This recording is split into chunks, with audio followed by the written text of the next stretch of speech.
Air France vient de prendre livraison de deux Boeing 747 qui sont actuellement pensionnés à Orly. Le jeune Thomas s'est intéressé à ce monstre, le plus gros appareil commercial en service de nos jours. Mais il devra attendre le 4 juin prochain pour effectuer le premier vol sur l'Atlantique Nord. C'est en compagnie de 360 autres passagers qu'il effectuera la liaison Paris-États-Unis à la vitesse de 950 km/h. Dans cet immense hangar aménagé par l'aéroport de Paris, le Boeing 747 reçoit en ce moment même son équipement et sa décoration intérieure. Avec 71 mètres de long, il a vraiment l'air petit sous les voûtes de cette cathédrale métallique de 200 mètres de longueur.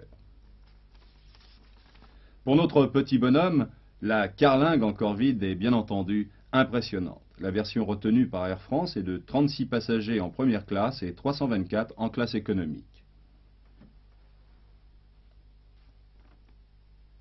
Thomas a l'air d'apprécier le confort des sièges. Tout est prévu d'ailleurs pour que les voyageurs soient agréablement servis. 13 toilettes, un bar-salon situé à l'arrière du poste de pilotage.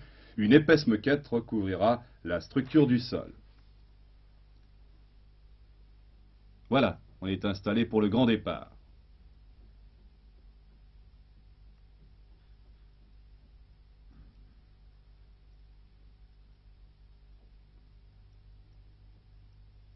Un troisième 747, celui de la TWA, a inauguré aujourd'hui son premier vol sur les États-Unis. Et ce matin même, c'est Zizi Jeanmaire qui l'a baptisé, c'est tout naturel, puisqu'il s'appelle Star of Paris, le même nom que portait il y a 24 ans le Constellation de cette compagnie qui fit la liaison Paris-New York.